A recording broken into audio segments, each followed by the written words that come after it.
What is going on, everybody? This is the Devout Joystick bringing you a latest video about my time at Super Nintendo World at the Epic Universe. I'm going to be talking about my time there, all the attractions that I've tried, the collectibles that I picked up, as well as exciting merch.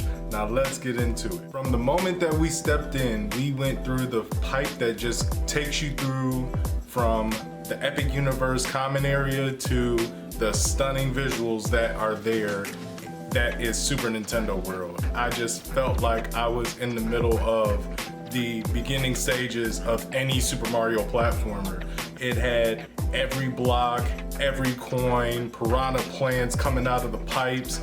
It had all the common enemies that you would see in a Mario platformer, such as Super Mario World, or you see the newer games where you just start off with your Goomba and then a Koopa and then progressively going on as you go through each world. But what was so amazing is that anybody who came into that world was completely encapsulated from every nook and cranny. I'm talking about every door. You have 3 keys that you have to find within the Mushroom Kingdom. You get a power band that is able to activate certain mini games within that world. And when you find one of those keys, it'll go onto your map that's on your smartphone, and you will be able to track your progress as well as be able to uncover more secrets about what you should be doing next. It kind of felt like a scavenger hunt that Nintendo and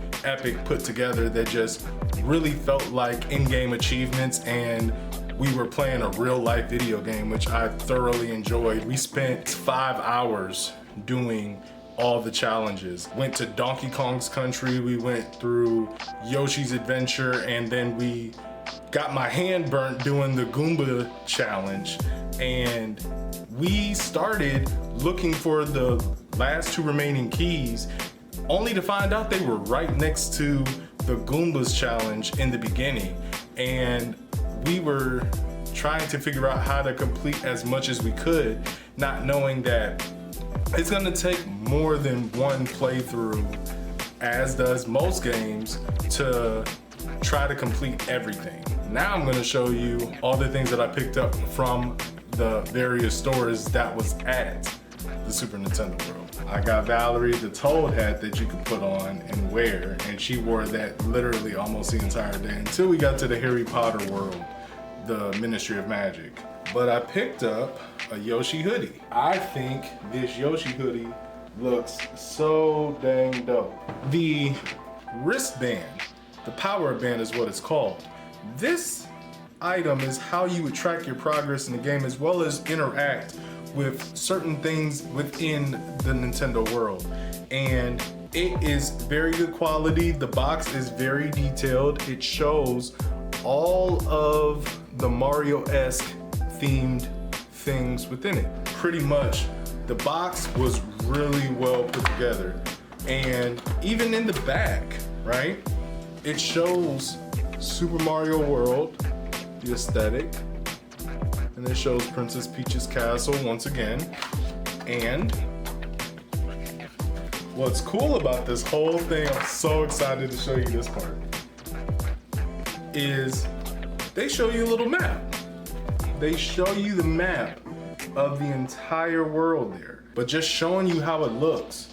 You see the QR code on the back here. You had to use your phone with the Universal app to pair this band, but it's just so good quality how it just snaps on like that.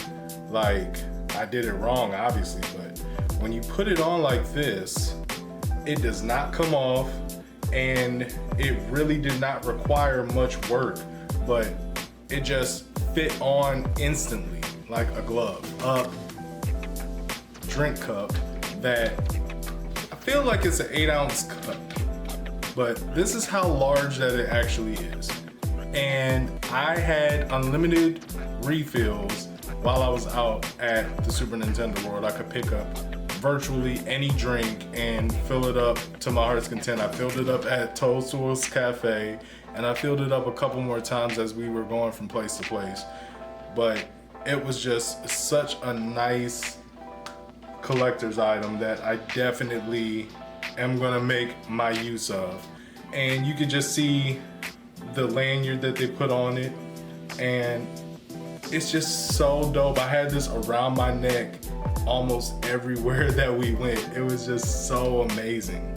I also picked up a nice snapback that shows the Super Nintendo world. I have a big head, mind your business, but when you see it put on, I'm not normally a big fan of how most snapbacks are made because they kind of hurt on the brim of the hat for me, but this felt really comfortable for my head shape and how I was just going from place to place. My feet hurt, but my forehead didn't.